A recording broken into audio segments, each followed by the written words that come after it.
Yes, it is. This is a 45th anniversary GR Supra that was given to me through the Toyota Vehicle Loan Program, so big shout out and thank you to Toyota for letting me make this video and other great videos about their amazing cars. The first ever Supra was released in 1979 under the Celica Supra nameplate, and a lot of that was because the original Supra was actually based off the Celica platform. Ever since it dropped the Celica moniker with the Mark III, the Supra has stood out among Toyota's lineup as a daring, beautiful, and well-designed sports car. And in my opinion, the Mark V is no different. I will be the first to admit, I wasn't all that excited about the Mark V whenever it was originally announced. It was automatic only, it was made largely in partnership by BMW. I was just worried it wouldn't feel like a Toyota. Friends of mine that had driven the automatic Supras called them boring, kind of uninspired, and just lackluster overall. However, they added the blessed option of a manual transmission, and that to me completely changed the game with the Supra.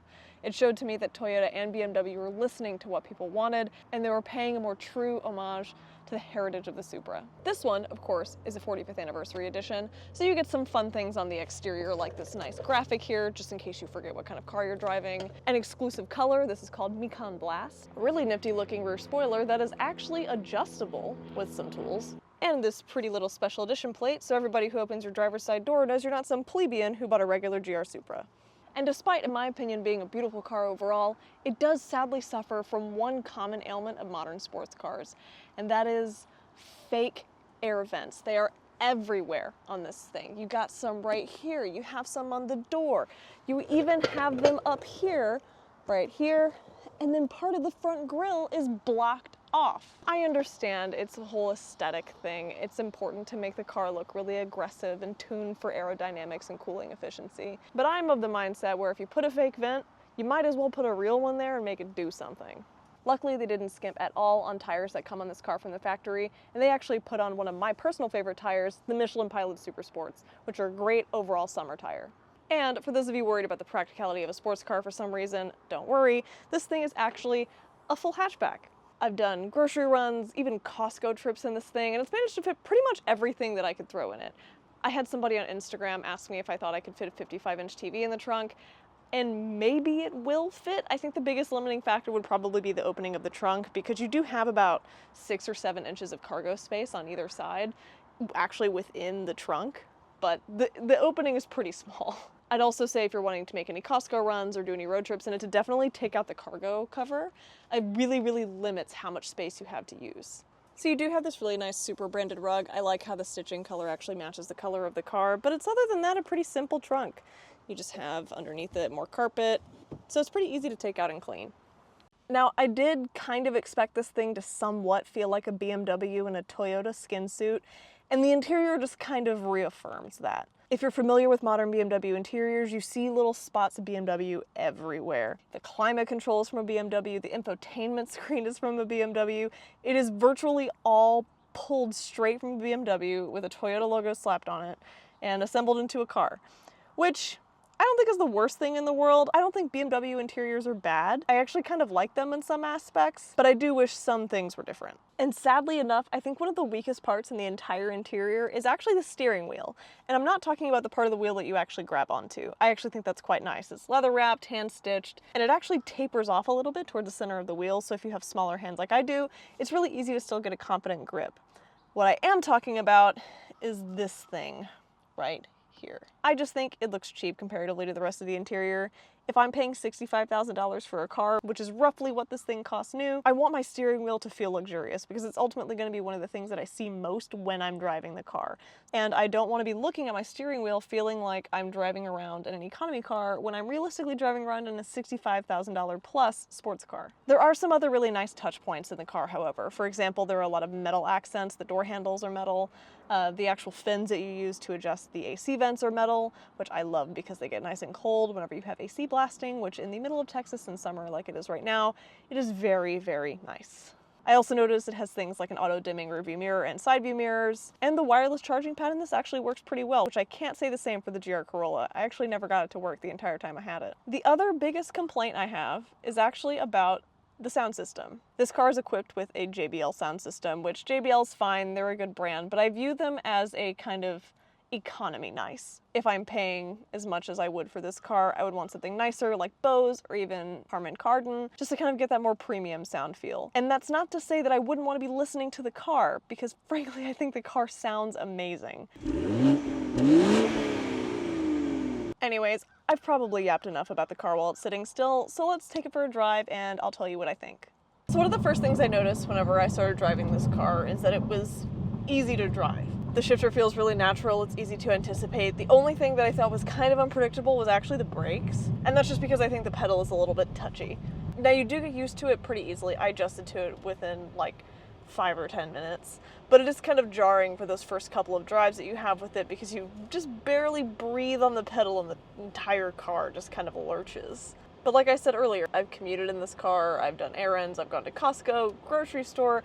I've basically lived with this car for the past week like it is my own, and I could totally see myself dailying one of these. Now, I will say it would be very uncomfortable to daily if you're not used to dailying a sports car.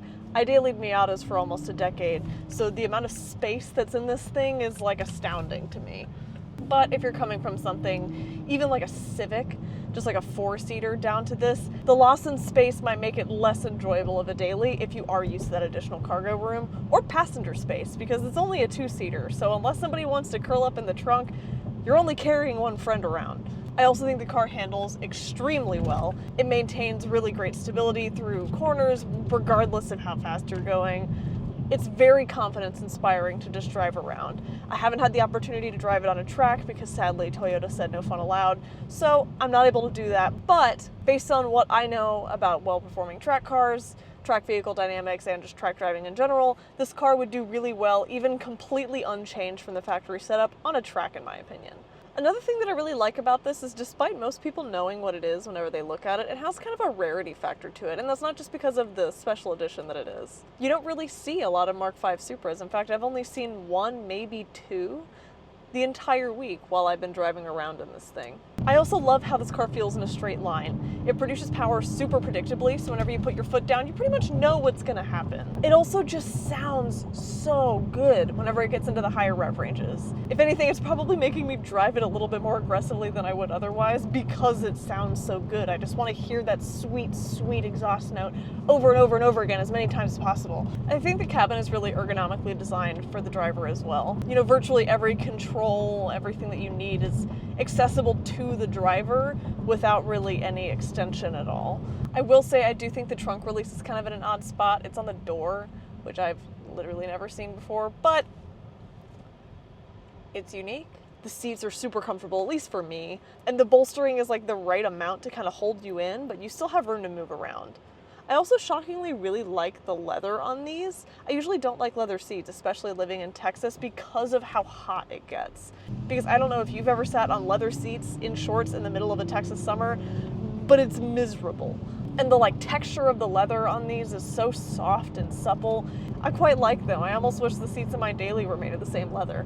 I also think the suspension is really well tuned for daily driving. I find it to be pretty comfortable, even going over bumps in the road. I'm in a part of town right now that has kind of rougher roads, and I still find it super comfortable. You know, you're gonna bounce around more than you would in like a Cadillac DeVille, but the ride is still very smooth. You're not shaking your brain around in your skull. You're just kind of like gliding up and down on the bumps.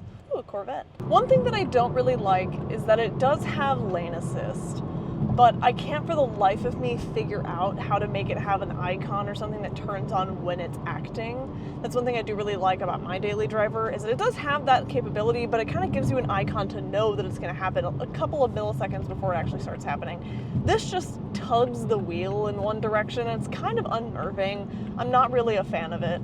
But you know, outside of that, it has standard things like blind spot monitoring. It even has auto dimming, rear view and side view mirrors, which I really like. I discovered that on accident. And then, you know, it has CarPlay, dual zone climate control, heated seats, which I always love. And I would also like to point out that the cup holders are not in a horrible spot. I don't know why. I'm cursed with buying cars with horribly placed cup holders. My Miata might as well have not even had them. They were so useless. And my Mazda 3 is almost the same way. These are in the center console, so they're easy for you to reach, but they're not directly in the way of you shifting, so you can put a cup in it and not knock it over with your arm, which might sound like a little thing, but to me it's huge. The fuel economy could be a little bit better, You know, I went through about 3/4 of a tank of gas in 5 days, and that's with me driving in not super long distances, maybe a little bit more spiritedly than most, but I wouldn't call it out of the ordinary, especially if you're doing a lot of highway driving or if you're frequently overtaking people on the highway. It just uses a lot of gas, and it takes premium, so the fuel ups are kind of expensive. So that's another thing to take into consideration if you are wanting to actually daily one of these. And like I said earlier, one of the biggest things I was worried about this car is that it would feel more like a BMW and less like a Toyota, and more importantly, less like a Supra. Now, I think this car is kind of weird because it feels like all three simultaneously. It feels like a BMW because of the shifter and the brakes and the throttle response and how it sounds, but it feels like a Toyota and the handling and just the personality and the fact that it kind of wants to kill you every single time you push it a little bit too far. But it feels like a Supra because it's a fantastic sports car that's also made to be comfortable, even luxurious. Do I think the Mark V Supra is a worthy successor to the Mark IV Supra and all Supras? And I would honestly have to say, after driving it for a week, yeah, I think it totally is. The purists may complain that it's not a Supra because it's manufactured by BMW and not Toyota, blah, blah, blah. Whenever I think about if something is a valid successor to something, I don't just think about who made what tech does it have, what specific driving traits does it have. I think a lot more about the spirit and like the essence of the car. And after driving this for a week, it feels like I would want a Supra to feel. It's engaging, it's responsive, it's fun to drive, but it's easy to drive. You can enjoy taking this thing to go pick up groceries at H-E-B as much as you would enjoy driving it around a circuit track.